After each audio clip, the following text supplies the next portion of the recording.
One last quick video from section 4.2 is the culmination theorem of this section and a preview into the next section. On page 205, Theorem 4 is Rolle's theorem, and the hypotheses are that we assume that f is a continuous function on the closed interval from a to b and that it's differentiable on the open interval from a to b.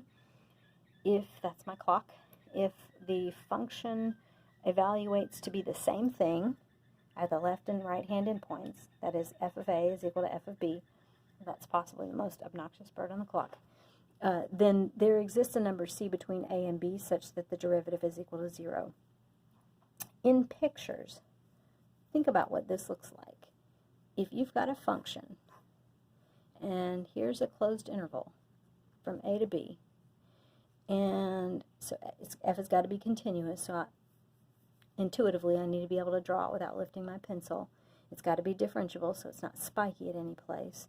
If f of a is equal to b, so I've got to have, wherever I start drawing this guy, this is going to be the point A, f of a, I've got to finish at that same height. That's what it means for f of a to be equal to f of b. Right? F of b and f of a and f of b have to be at the same height. So I can do whatever I like as long as I make it a function and I keep it continuous. But I've got to start and finish at the same height for Rolle's theorem.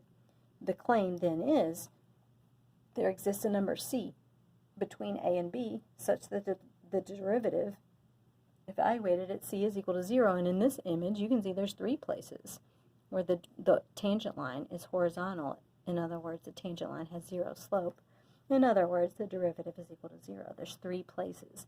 This could be C1, C2, C3. We're guaranteed only 1, but we had 3 in our function. So example 7 and 8, and I don't know if I mentioned it in the earlier videos or not, I'm choosing intentionally examples that are in the text so that you can see how you fill in the blanks when you're in your reading in your text. So example 7 is verify Rolle's theorem. Well, to verify a theorem, we need to make sure that this function satisfies all these hypotheses and that we can find a number c between -2 and 2, this is a, this is b, such that the derivative is equal to 0. So to verify Rolle's theorem, we need to notice f is polynomial, so it's continuous for sure.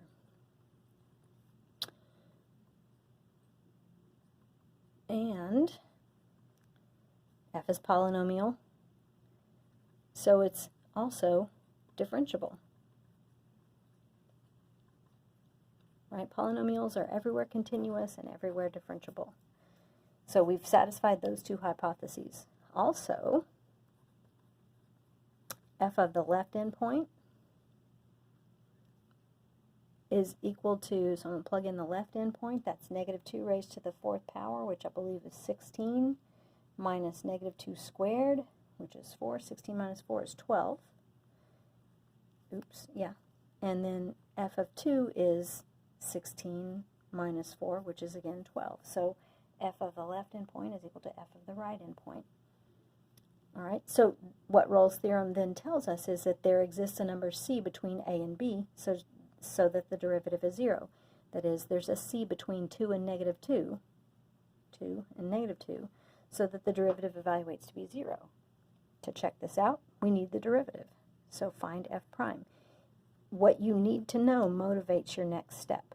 So we find f prime. And for this function, here's f.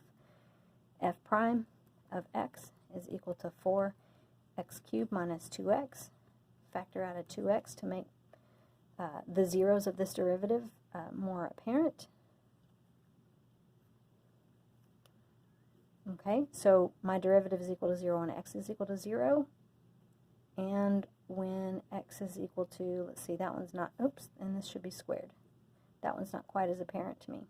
So f prime is equal to 0 when 2x equals 0, or 2x squared minus 1 is equal to 0.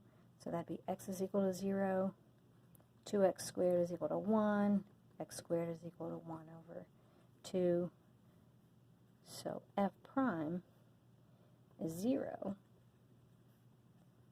when x equals 0 and plus or minus 1 over root 2 by taking the square root of both sides and getting the positive and negative square root.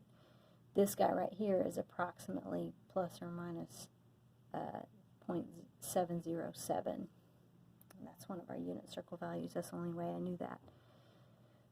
So our derivative is 0 for all three of these places. We've verified Rolle's theorem. There does exist a c between a and b, so the derivative is 0. In fact, there's 3 of them. It was just a coincidence that this fake function that I drew also had 3 places where the derivative was equal to 0.